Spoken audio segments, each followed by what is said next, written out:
Okay, so mayroon akong apat na walk-in customer. Papuntang Roa sila.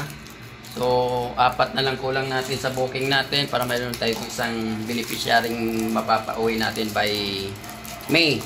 So, marami na pong times are late under the moon, then I thank God I'm breathing, and I pray don't take me soon, cause I am here for gustong mag-ano sa atin na nanghihingi ng tulong. So hindi natin ito magagawa kung wala akong magbubok. So kung magbubok kayo sa akin, may matutulungan din po tayo.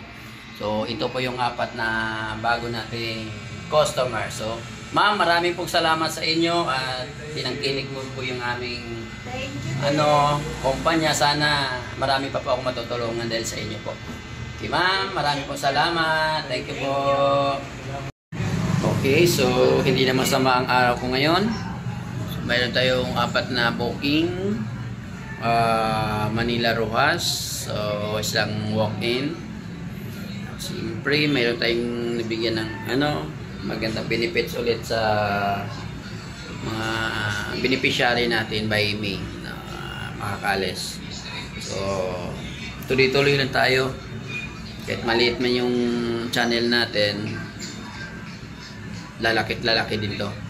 So tulungan nyo lang ako sa mga subscriber ko na may share nyo itong aking charity vlog. Siyempre legal naman tayo, kompleto tayo ng mga mga government duties. Okay, so maraming salamat sa aking mga subscriber. So huwag kayong magsawa na suportahan ako. Okay, signing out. Bye-bye. A few moments later. Wala pang gasol, di ba? Yan yung pang gasol mo. Gasol, di ba? Wala kang gasol sa bahay?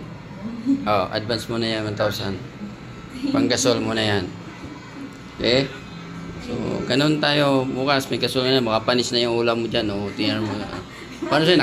Nakapatong pa yan sa mainit. Ano mo lang yan. Okay? Ganito tayo dito. Okay. More bookings to us. Okay? Yan. Si Bersamlas. Okay. Bye ka na? Tayin ko na lang yung aking Zoom mamaya. Okay, bye-bye.